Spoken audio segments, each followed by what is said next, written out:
All right. So English colonialism. The first section that we're going to deal with is the plantation colonies.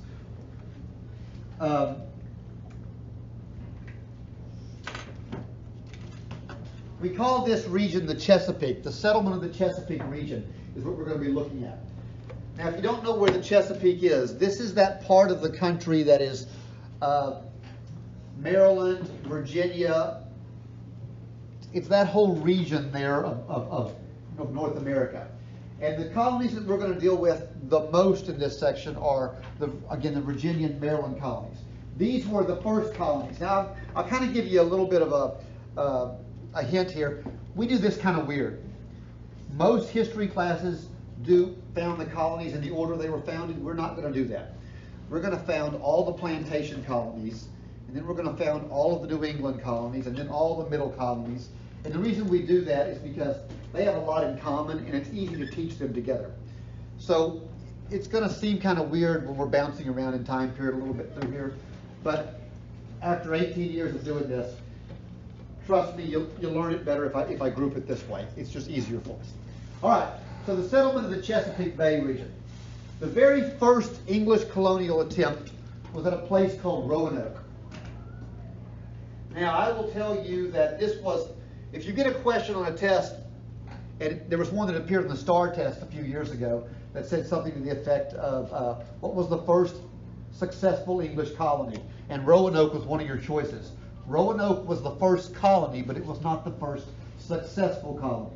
There was nothing successful about this, okay? This colony is established way back in 1587 by a guy named Sir Walter Raleigh. Now, I don't know what you guys know about Walter Raleigh, probably not a whole lot, but he was a brilliant writer, he was an adventurer, and he was quite likely Queen Elizabeth's boyfriend, okay? There's a lot of evidence to that effect. Queen Elizabeth never married, but he was her favorite consort for a while there. He also quite possibly was the author of William Shakespeare's plays. There's a lot of controversy over who wrote William Shakespeare's plays. We're pretty sure it wasn't the guy that we recognize in the pictures as William Shakespeare, but some people think this is the guy that does it. Walter Raleigh was a member of court, but again, he was an adventurer, and he wants one great adventure. So what does he do?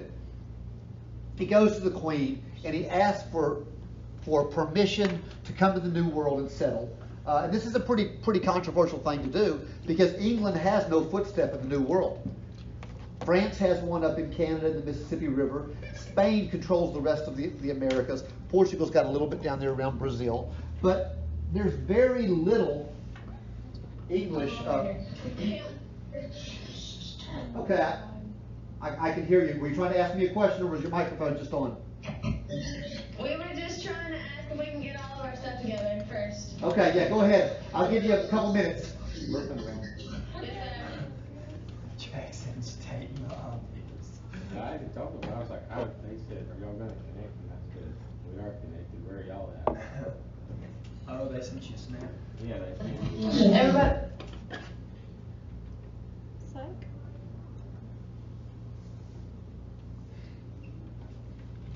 Okay, we're ready. All right. I apologize for starting early. I guess the connection didn't go through for y'all. This is the first slide, so you haven't missed anything, okay? We're talking about the Roanoke colony that was established in 1587 by this guy, Sir Walter Raleigh. Now, Walter Raleigh wants that one great adventure. So he goes to the Queen of England. He asks for permission to settle the New World. The Queen gives him permission. She pays for the voyage, and he sets off to go establish this colony. Now, guys, again, this is something that is very brave, because they're trying to establish an English colony right in the middle of Spanish America, okay? England and Spain don't get along that well anyway. If you know your history at all, the king of Spain had been married to Queen Mary, Elizabeth's sister. And when Mary died, he actually, before she ever died, he proposed to Elizabeth to marry him, and she turned him down. So you got kind of a cast-off lover there that thing happening, a little love triangle. And Elizabeth's like, yeah, go put your colony there. We'll show Philip, right? So he shows up there, and where he lands is on what today we know as Roanoke Island. It's one of these Carolina barrier islands. If you're ever in North Carolina, the barrier islands are beautiful places to go see. There's wild Mustangs running on them. They're an amazing place. But every time a big hurricane comes through, they go completely underwater. Okay, they're very low lying islands. Well, Walter Raleigh shows up on these islands and he establishes this first colony that he's going to call the Roanoke colony. But he quickly gets bored with it. Remember, he's a gentleman. He's a member of court. He is not an adventurer, really, or he hasn't been this man that goes out and get your hands dirty kind of guy. So what's he do? When he gets bored, he says, "Hey, listen, I'm going to run back to England real quick. I'll be right back." Now, can you really run back to England real quick? No, it's a multi-month trip. Okay. At the best, he would be gone 6 months. If he went back, took care of everything, got on a ship, and came right back, he'd be gone 6 months. Well, he was gone 4 years. 4 years he's gone. And when Walter Raleigh shows back up, the colony's gone. The buildings have been destroyed. They don't really look like they've been burned or destroyed by attacking. They look like they've just been destroyed by weather and not been taken care of. There's no crops planted. There's just no sign of anybody. The only hint they have is on a tree, the word Croatoan is carved. To this day, we don't know what Croatoan means. We have no idea. You can go to the museum on the Barrier Islands and they've got that tree trunk. They've cut it down and you can see Croatoan on it. And historians have guessed about this for years. They've tried to figure out what it was. And honestly, history is a large part guessing. Okay? We like to say we're detectives, but a lot of times we're guessing. Okay? And there's some speculation. There's been a lot of books written. One speculation is the Spanish found out that the English had a colony there, and they came in and captured them all and sold them off as slavery elsewhere in the world. The evidence that supports that is that we know the Spanish did sell white slaves off in some places. So it's possible. We have no proof. We just know that there have been white slaves. What do you think Croatoan means? I have no idea. Most people in North Carolina claim it's the name of an Indian tribe. In fact, is it University of North Carolina? I don't remember. One of the colleges in North Carolina are the Croatoans, and they have an Indian for a mascot and all that. But still, we don't really know. So that's one idea. One idea is the Spanish got it. The second biggest idea is that the weather came in and they were starving, and they merged with the Indians on land. That they left the island, they went on the mainland, and they became part of the local Indian tribe. The evidence that supports that is generations later, deeper into the continent, they run into blonde-haired, blue-eyed Indians. Well, where did the blonde-haired, blue eyes come from? Could have been the English. Could have been the French coming down. It could have been the Vikings earlier. Could have been the Spanish. Yes, But Spanish, there's that's the evidence for it, and we know that the Indians did do that. They did absorb other people. There was even a book written a few years back that suggested aliens came down and got them. Okay, so there's all kinds of wild ideas. Tyler's back there saying yes, he's all for the aliens idea. I've read about when we went to Roswell. There were stories about that too. Yeah, Roswell's a weird place. Yeah. I swear, if you ever go to Roswell, New Mexico, I have this theory about the place. My theory is that in 1971, a busload of people following the Grateful Dead concert broke down in Roswell, and they just all stayed there. Because that's all it is a bunch of old hippies. All right, so I don't know what the right answer is. If I had to guess, I would guess probably the Spanish idea, just because kind of knowing how the Spanish were about their land. It seems to make the most sense to me, but I don't know. So Roanoke colony, first English attempt, not a successful colony. So what is the first successful colony? It's going to be Virginia. Now, I have a warped sense of humor, and my students here know that My sense of humor is absolutely warped, and I find things funny that nobody else finds funny. But this is a college class, and I tend to say things in college classes that I probably shouldn't say, but sometimes I say it in my other classes too. You never know. But Virginia is named after Queen Elizabeth, and you sit there and you go, how is Virginia named after Queen Elizabeth? Well, it's named that because Elizabeth never married, so they called her the Virgin Queen. So, Virginia, Virgin Queen, it makes sense. Now, I told you that my sixth sense of humor, because I'm going to tell you something that really I find hilarious, and none of you are going to think it's funny at all. But if you go to Virginia, the unofficial state motto, the one that you see on license plates everywhere and bumper stickers, the unofficial state motto of Virginia is for lovers. Every time I see that, I laugh. Now, none of you might get that or think that's funny, but I find it hilarious. Virginia is going to be the first successful colony. I keep trying to go to my iPad and change this. So, what are we talking about with English colonization? The first thing that you have to know is that English colonies are always established with a charter. All a charter is a contract for it's a contract for settlement. Okay, so the Virginia Company is founded. It's given permission to settle in the New World. But one of the things that it does in its charter that I find pretty cool. One of the things that I find pretty cool in its charter is that it guarantees everybody the rights of Englishmen. You have a problem? We have an issue? Did you skip a slide? Did I skip a slide? No. Oh, no. It was a... Okay. All right. I thought maybe I put the wrong one up. Thank you. It guaranteed all settlers the rights of Englishmen. That's a big deal. That's not something anyone else in the world was doing. If you were Spanish and you went to a colony, it was a new world there, and you had no rights, and it was the Wild West. You did if you could survive, you could survive. If you were French, you went out there and there was no law to protect you. But the English said, look, if you go to this new world, you're still going to have all the rights that you had as an Englishman. Why is that a big deal? Well, because in 1600, 1607 is when Jamestown's founded, but about 1600, the English were the freest people in the world. The English had more rights than anyone in the world. Now, would you leave that to go someplace where you had no rights? Probably not. People tend to go where there's more freedom, not where there's less freedom. So that's going to be important. It's going to inspire people to come to the new world.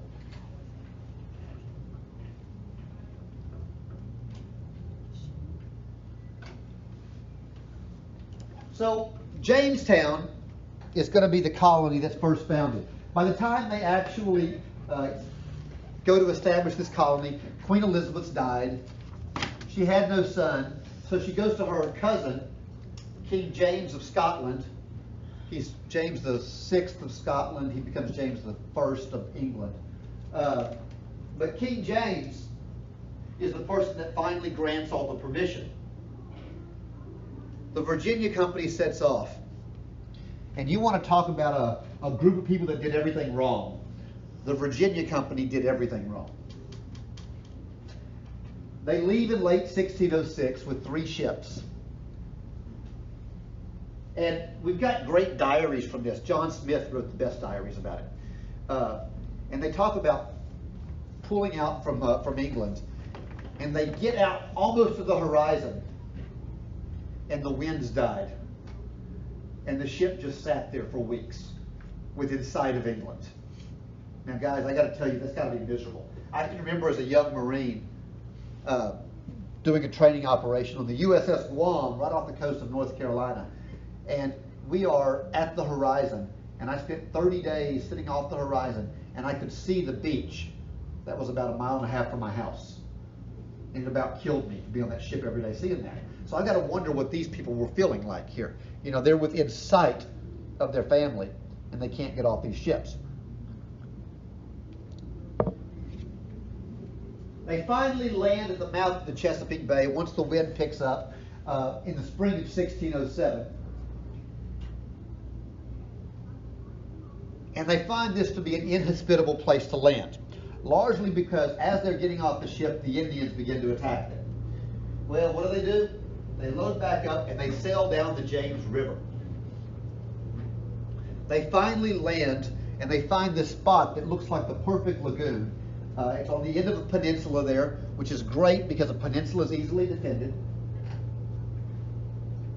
And 100 colonists land. By the way, everybody on this trip is male. They brought no women with them. That's going to be their first big mistake. It is incredibly difficult to build a long-standing colony if you don't have women. I imagine reproduction becomes a real challenge, okay? Well, except the English don't do that. The English don't believe in crossbreeding with the Indians. The French do.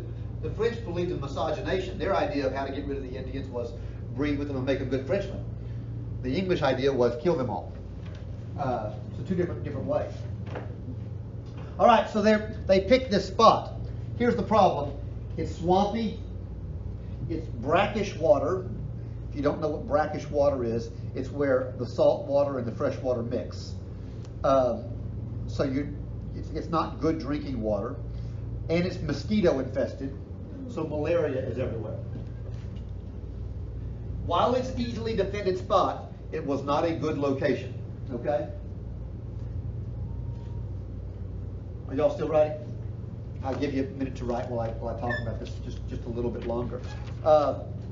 Again, the people that came here came as adventurers, and what they were looking for was gold. These settlers that were coming, they didn't care about building a long-term colony and for the good of England. They came looking for gold. And it was reasonable to do that when you think about it, because the Spanish had brought a bunch of gold back from America. So it makes sense. If the Spanish can bring gold back, we can bring gold back. Well, there's no gold in Virginia. So it didn't work out. Plus, they didn't really know how to look for gold. In fact, John Smith describes it that the way they looked for gold was they took baskets and they walked up and down the beach looking down to see if they could find the gold laying on top of the beach. That's not how you mine gold, okay? But they didn't understand this stuff. Here is an artist's rendition. It is from the time period, although it has been colorized to make it look easier for us to see. So it's been adjusted to make it easier. But this is an actual map from the time period of James Fort at Jamestown. And you can see the way they built this. That peninsula is the perfect spot. They can only be attacked from one way because the biggest boat Indians have is a canoe. They can't really attack en masse from the other side. They got the palisades there with cannons to protect them. The giant Indian there on the side represents the Powhatan Indians that we're going to get to meet here in a minute. We know what this looks like because we've gone back and we found the remnants of the post holes and all this. We've gone back and looked at this, and we know exactly what this city looked like. In Jamestown, they have rebuilt some of this, so you can kind of see. And I won't always give you stuff like this, but it helps to understand. This is what their houses look like. They look like very comfortable houses. They weren't bad. They weren't terrible. Now this would be a little later in the time period, but you've still got thatch roofs. You've still got issues with this. They would have met in a central place and had a fire out there. This would be their kitchen. It would also be where they wash clothes and wash dishes.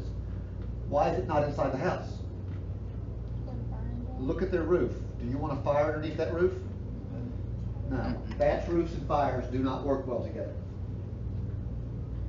The old chapel that was built in 1611, it was rebuilt, so this is what the chapel would have looked like.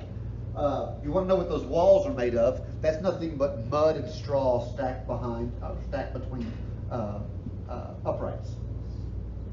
Pretty effective.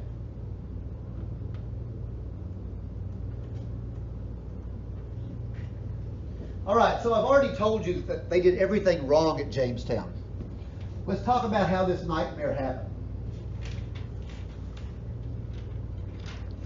On the voyage over, Before they ever got to America, 40 people died just on the voyage. What do you think caused that?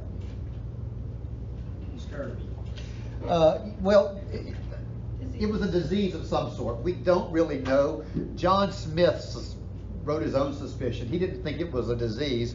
John Smith said that God was cleansing them of the unworthy. Kind of like John Smith in some ways, the idea. They make up some of the, like, not necessarily strangest theories or whatever, but you know what I mean. Well, in a time period before science, you know, God's will is a good explanation for things. You know, God's will is still a good explanation for things sometimes. I've still heard that today.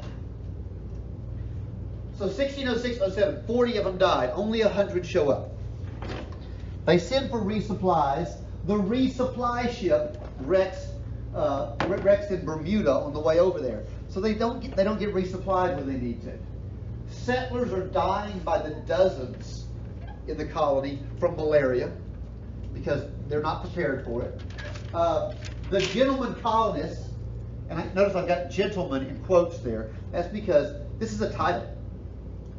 A gentleman at this time period is not a nice guy. It's a man of the genteel class. These are noblemen, people from the upper classes. And they refuse to work. They've never had to get their hands dirty. They're just there to find gold. As a result, when winter comes on, guess what happens? They starve. Because they haven't planted crops, they haven't killed animals and put up, they haven't caught fish. And this is a place where game is in abundance.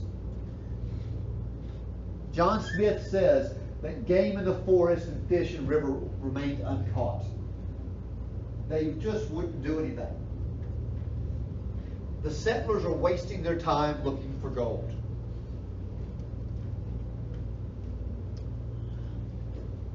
I keep talking about this guy, John Smith. We're going to get to know him a little bit. You've all seen that terrible, horrible Disney movie, Pocahontas. There's a special place in hell for Disney for making that movie. I'm sorry. Not even good. I don't understand. They get everything wrong. They make John Rolfe the bad guy when he was the good guy. They make John Smith the lover of Pocahontas when Pocahontas was probably 8 when he met her. Pocahontas was pretty in that movie. They make Pocahontas look like a pretty slightly Chinese girl. I don't understand that. It's just everything's wrong. But John Smith is actually a pretty interesting character. While y'all are writing, I'll tell you a little bit about him. John Smith was he was an adventurer from a young age. At the age of 14, he ran away from home, and he went off to fight the Muslims in one of the last of the Crusades. And he is quite a warrior. He ends up getting promoted all the way to captain. That's a pretty high rank. And he leads his men effectively until he's captured. He's still a teenager at this point, okay? He's maybe 16, possibly 17. We don't really know his age, but he was young. Yeah, I'll put it up there in a minute. And John Smith is captured and thrown into a Turkish prisoner of war camp. I'm telling you, I've been to Turkey. You don't want to get put in jail there, okay? I'm not speaking from experience, but I've seen what a lot of their nice places look like, so I've got to wonder what their jails look like, okay? He is thrown in jail, and he escapes from prison. Still a teenager, makes his way back to England and writes his stories about this stuff. He's a real adventuresome kind of person. He gets back to England, and he was selected to go with the Virginia Company to the New World. Now, one of the things that England did that was really smart was they realized that you can't have a competition for command. You need to have a clear person in charge. And the person that may be the right person to rule on land may not be the right person to rule at sea. So everybody got this written down? I'm going to move to the next slide. Okay. This is John Smith, by the way. This is what he actually looked like, not like the blonde-haired Adonis in Pocahontas, okay? England decided what they would do is they would assign a ship's captain And that person would be in charge of getting them to Jamestown. But then they would also assign a charter of people to run the colony once they showed up. But since they didn't want there to be any kind of an argument, they assigned them, they sealed it in an envelope and locked it up, and it wasn't to be opened until they got to the New World. Well, on the way over, the ship's captain and this young man, John Smith, had an argument. John Smith didn't like the way he was running things. People were starving to death. The ship wasn't doing what he was supposed to. John Smith's a military man, so he argues with him. The captain's had enough. He throws John Smith in chains under the deck of the ship. So he's down there locked up. And he spends a couple of months chained, getting no fresh sunlight, no air. He basically left there to die. He's given some food, but he's expected to die. John Smith is too stubborn to die. He survives all the way over. They get to the New World. They unchain John Smith, and this emaciated, sickly guy comes out. You can imagine he's probably a little bit pissed off. Okay? And he comes out, and they go to open up the envelope to say who's in charge. And John Smith is one of them that's in charge. You can imagine the ship's captain is not thrilled with this. He immediately turned the ship around and went back to England. He didn't stay because he didn't want to see what would happen to him. So John Smith's there. Now he's one of a group of people that are running things. And he's outvoted over and over again. And John Smith immediately says, look, there's no talk but dig gold, wash gold, refine gold, load gold. The problem is there wasn't any gold. So they had a starving time. Again, people are dying by the dozens. There was a case where a man's wife disappeared. And they found her. He had killed his own wife, or she had died mysteriously, one of the two. And he had pickled her, and he was living by eating her slowly. Gross. Okay, this is the way things are going. And they finally said, John Smith, we're just going to put you in charge. And John Smith initiated a rule. Write this rule down somewhere because it's not on the notes. It's pretty simple. No work, no eat. No work, no eat. What do you think John Smith meant by that? My mom. You gotta work for your food. Yeah. You're going to go plant crops. You're going to go hunt. You're going to drill and learn how to defend yourselves. We're not looking for gold anymore. We're building a colony. And he militarized them, and he turned things around very quickly. Okay? John Smith's a pretty cool guy. I like John Smith. This John Smith. Not the blonde, slightly effeminate-looking one in the Pocahontas movie. Speaking of Pocahontas, let's get to know this young lady and how everything Disney got wrong about her. First, I've already addressed one of them.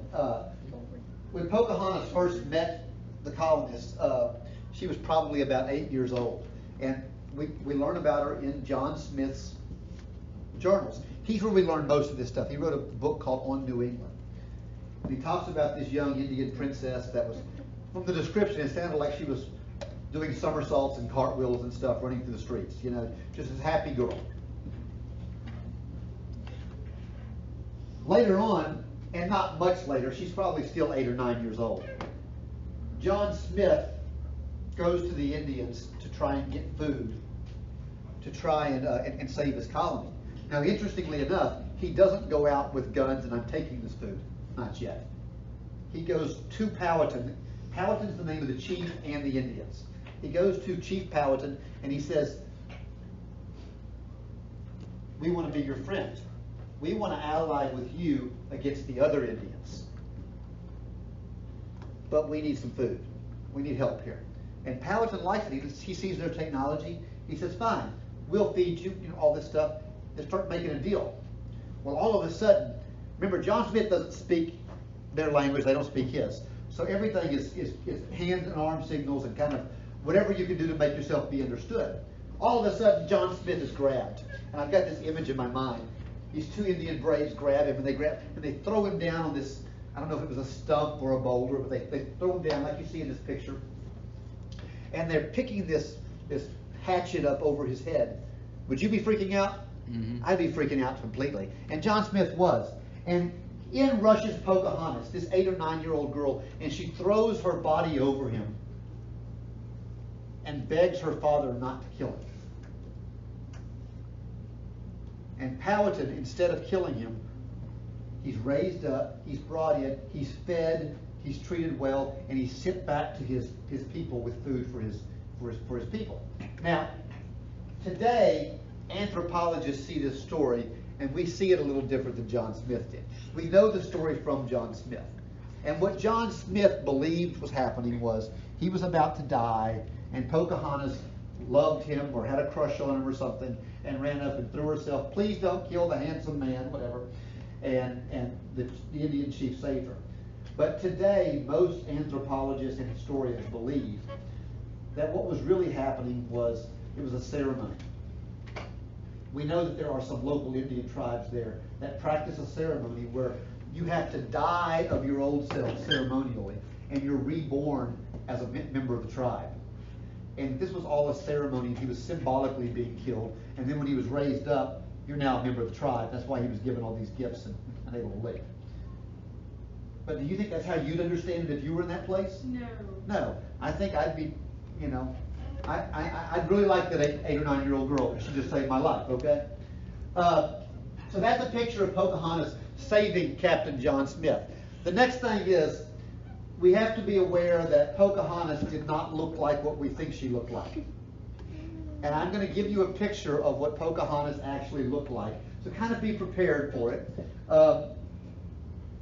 This is Pocahontas. Now, there's a reason why Disney did not draw this lady. This would scare children, okay? This is a picture that was taken. Pocahontas, when she got older, she married a guy named John Rolfe, the guy that introduced tobacco to England, saved the Jamestown colony, and he took her to London. She met the King and Queen of England. She got to meet them, and they did an engraving of her. She changed her name to Rebecca, which was her Christian name when she became a Christian, and that's why it says on there, the Powhatan Imperial Virgin Princess Matoka Rebecca Philae. It means like Rebecca. It's just her name in English and Spanish. Potentate princess. So, by the way, she never makes it back to America. She catches what we think was smallpox, so she died. She's actually buried in London.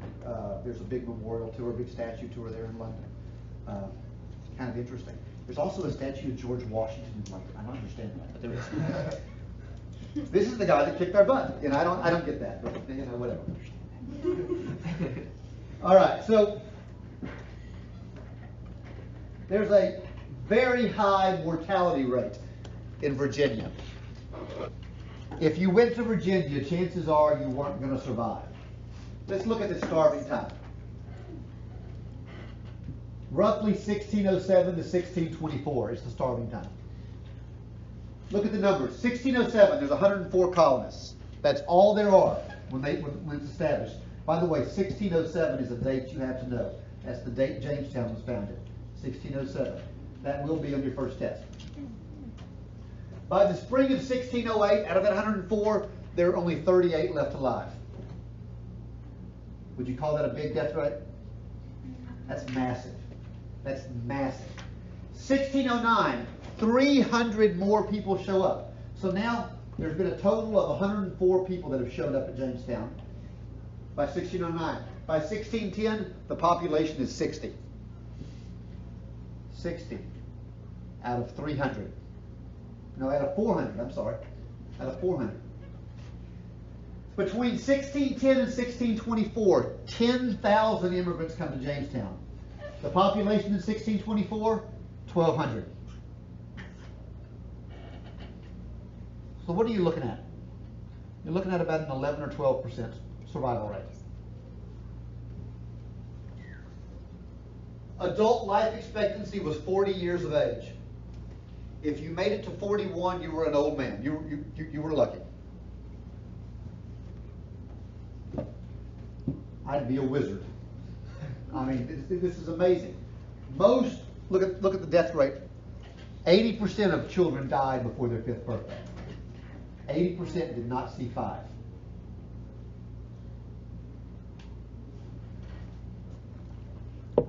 Anybody want to go to Jamestown? They had a lot of problems.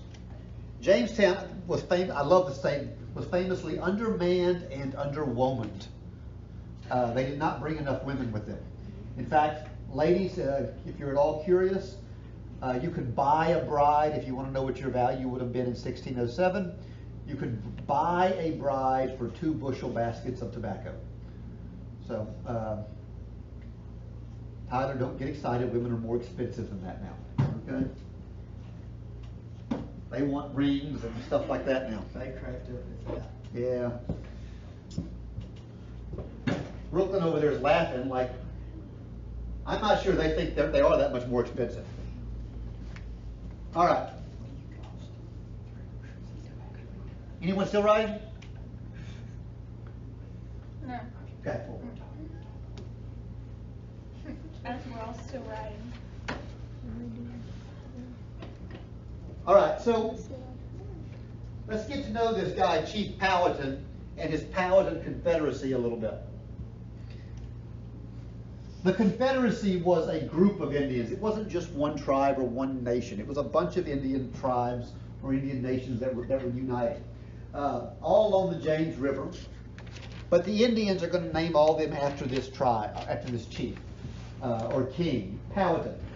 This picture, by the way, came from John Smith's book on New England, and this was a etching inside of his book of what he thought the Indians were like.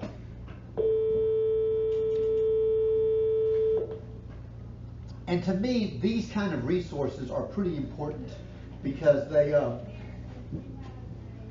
these primary resources where we can see the actual drawings and stuff give us insight into what their thoughts are of these people.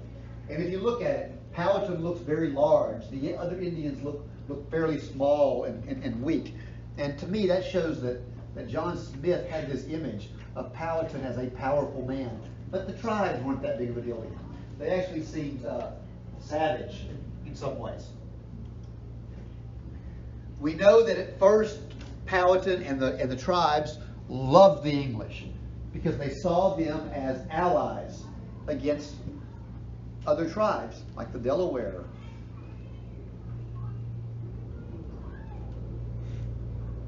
I'll give you a second to get all this written down.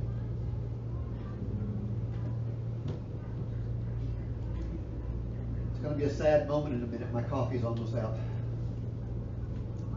Hey, as long as you don't get in a grumpy mood, we'll be all right. Are you saying I get grumpy sometimes? Oh, you're all giving me that look like, yes, you do. It could have been implied. You don't have your coffee. Only when I don't have my coffee. That would mean you would have to drink coffee like every second he's awake. Yeah. When I want your opinion, I'll squeeze your head.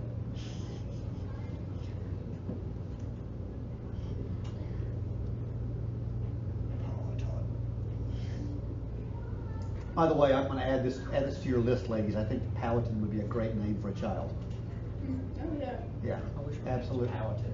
Powhatan. Powhatan Smith. Senator Powhatan. What about Paxton? Really? That's not- I've heard the name before. Ken Paxton? Yeah. The tribe Paxton. I'm just like, Do you know a Ken Pennock, Mr. Albert? Do I know what? A Ken Pennock? Name sounds familiar. Is the microphone on? No, it's on. They're listening to our conversation. Oh, well, that's good. All right, everybody finish writing? sorry. All right. I thought it was awful. Right outside of Jamestown, with the historic Jamestown, they also have a historic Indian village. And they rebuilt some of these Powhatan villages so you can see what they look like. And I find that interesting. What do you think about these houses? Can they be effective? Yes. Very effective, very efficient. You can even have fires in them. They got a little chimney that opens up on you. So they're kind of cool.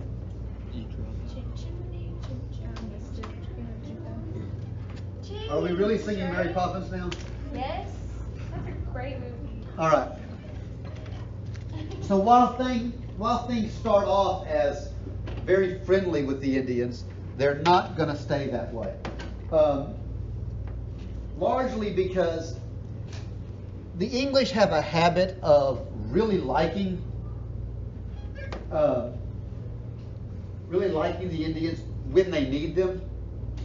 But then once they get to a part where they're self-sufficient and they no longer need them to take care of them, it becomes easier just to kill them. And that's kind of what happens here. They no longer need the Indians. And the English start raiding their food supplies. They start attacking and just stealing the food from the Indians. Well, you can imagine that if you show up and start stealing food from people, they're probably not going to be your friend for very long, right? So the first Anglo-Powhatan War lasts from 1610 to 1614. Anytime you see the word Anglo, it means English, okay?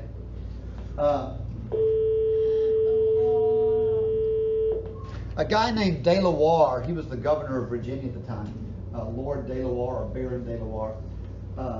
By the way, that's the person that Delaware is actually named after, indirectly. The Delaware Indians were named by him, and then that's what the state's named after. De La Warr had been ordered to make war on the Indians by any means possible. Just wipe them out. Do whatever you can to get rid of them. So how does he do it?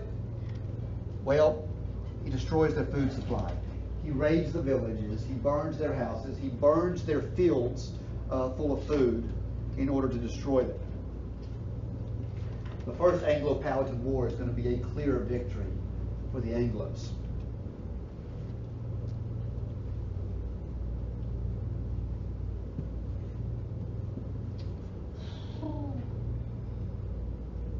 That's a nice sound you make there.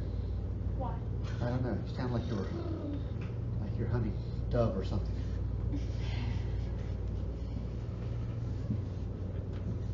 I think Tyler got lost going to get my coffee. He just had to go across the Maybe hall. he filled it up, drink it He's probably himself. drinking That is possible. That is possible. It's Tyler you're talking to.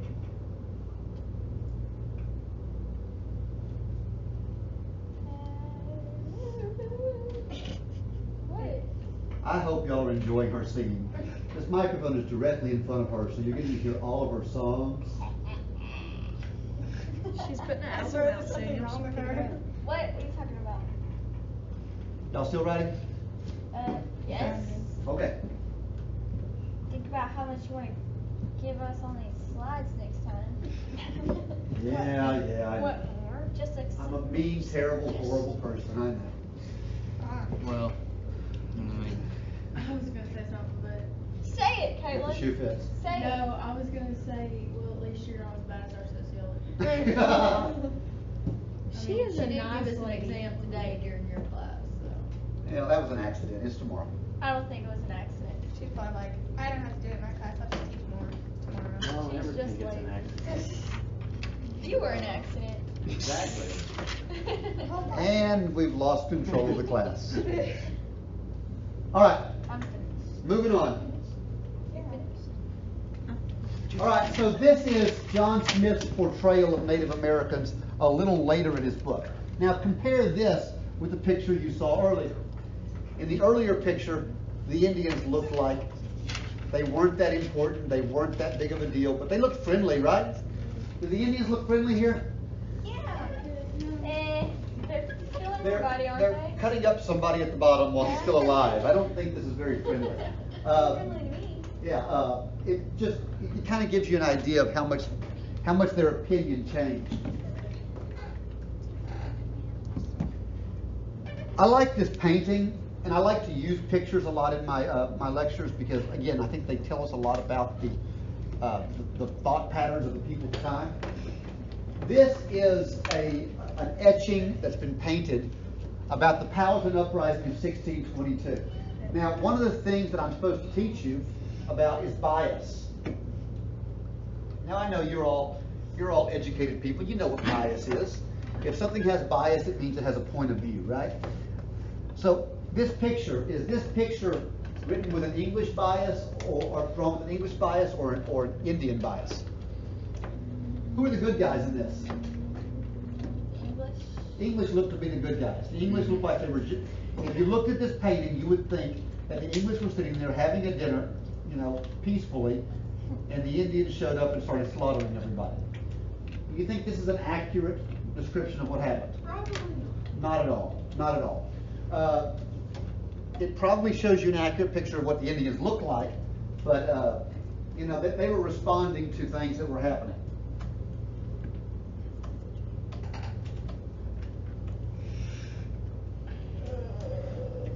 So we have the Second Anglo-Powhatan War, 1644 to 1646.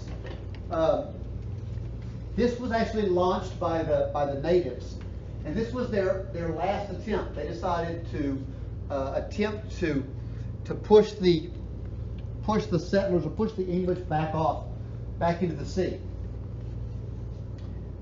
By this point, it's too late. The English outgunned them and outnumbered them by this point. The natives lost again, and they are forced to sign a peace treaty where the Powhatans agreed to move west and abandon all of their ancestral lands. So for the first time, there's actually a formal separation where there is English land and there's Indian land. Instead of them just kind of sharing the land and living together, the Indians are forced westward. That's sad. Yeah, that's kind of the English policy, though. We pushed the Indians westward until they reached Oklahoma and became casino-owning Americans. Well, I don't think we had anything to do with it, but you know, our ancestors probably weren't the Yeah, nicest you. people. Stupid chicken. I didn't make them all move to Oklahoma. I mean, I don't know. Oh, One thing I can say is I enjoy going to the casinos in Oklahoma, so you know. Tyler's still gone. Yeah, Tyler got lost. He had to go 10 feet across the hall, and he probably got into an argument with the teacher, you know. 3 years later, they're arguing the same. They're having some kind of a theological discussion About Donald Trump. about Donald Trump. No, we don't do theology in Donald Trump. Theology means the study of God. Donald Trump may consider himself that, but we don't do that. Well, when it Oh comes my out of God. Tyler's mouth, those are the two things I hear. Yeah, And sometimes Apple and taxation is theft. Yeah. Yep. Y'all really must not hang out with him as much as I do. That's what All I'm right. saying. All right, let's go. Finish writing.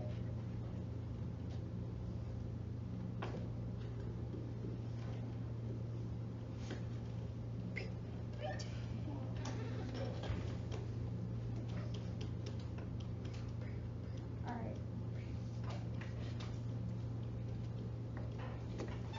Get off me. Well, check it out. They're strangling each other. All right, Snagged them one. Oh, look, he's there. Told ya. let's go to this guy. There's no hot coffee anywhere except the cafeteria. Oh, was he out? Yes. John Rolfe. This is John Rolfe, the guy that played the bad guy in the second Pocahontas movie. This was Pocahontas' husband. But what's important about him, besides the fact that he was a great snazzy dresser, I got to get me an outfit like that. Me too. John Rolfe is the guy that finally made Jamestown prosperous by starting the cultivation of what? Anybody remember? Anybody know? No? You don't remember what he cultivated? Tobacco. Tobacco. Good job. Good job. Corn. We got a smart one over there. Corn makes whiskey. All right, so the colonies finally made prosperous by tobacco. I will tell you that King James hated it. In fact, King James famously called it stinkweed. John Rolfe said that tobacco is Virginia's gold and silver. Virginia's gold and silver. This is what's going to save the colony. Once tobacco is introduced to England and the rest of Europe, they can't get enough of it. And overnight, Jamestown and the rest of Virginia is going to go from being this poor backwater colony to an incredibly rich place. By the way, Virginia still does a lot of tobacco. The problem is, tobacco is very, very labor intensive. I can't believe I just used the word very twice. I don't even like that word. All right. it's labor intensive. So we have to find a labor force. There's not enough people there. They tried the Indians, but the problem was the Indians, when they got too close to the Europeans, they got diseases and they died.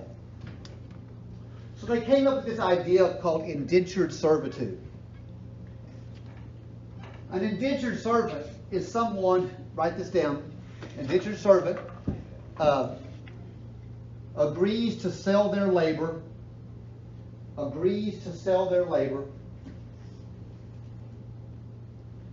for 5 to 7 years. I don't remember this. Sell their labor for 5 to 7 years in exchange for passage to the New World. In exchange for passage to the New World. All right, so there was a severe economic depression going on in England. So there was a lot of people that needed jobs. So they were willing to sell themselves onto these indentured contracts. And people would pay to bring them over. And you were essentially a slave. Usually it was 7 years, but you could negotiate 5 to 7. And at the end of that, you were promised your freedom dues. What that meant is if you survived it, they would give you tools and a little bit of land so you could go start your own life. So you got your way to America, you worked your way through it. Here's the big secret that we don't usually tell you in classes. Indentured servants were treated worse than slaves. Even when we introduced slaves in 1619, indentured servants are going to be treated worse. Why would you treat servants worse than slaves? Think about it. It's an economic decision. I bet somebody can figure it out.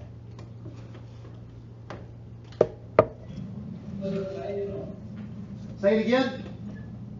Because they're paying them. There you go. Well, there you go. You think about it. A slave you own forever. They're your property forever. A servant, you've only got 7 years with them. Okay? So you end up actually working your servant much harder because you've got to get all that labor out of them as fast as you can. Most indentured servants do not survive the 7 years. Your slaves are taken care of better.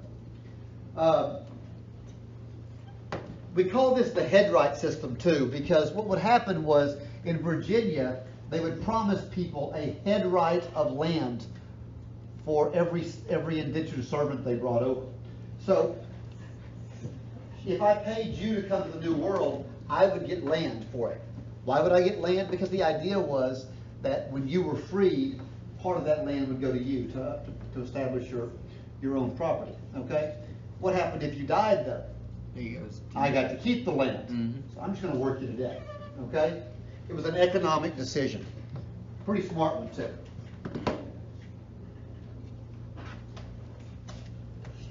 We've already written this down, or already talked about this, but it's up here for you. In fact, let's just stop here for the day because it's a good place to quit. If you've got any questions for your test, feel free to email me, or I'll hang around a little bit and answer questions. Don't forget, you've got to tell me what you're going to do your paper over. That paper's not due till November, but you know we need to start preparing for it. You can email me, you can text me, whatever you want. With that, I am finished for the day. I will hang around here for a few minutes if you have any questions. You haven't emailed us about to tell us for sure if we can do the topic. Everybody that has asked me so far has been approved. Okay. When does that do again? The end of the semester. Yeah, November. Last week in November. Me too. Maybe it's the first week in December. It's that it's the week before finals, whatever that I think it's December. is. Yeah. Is it the end of December? No, it's either the last week in November or the first week in December.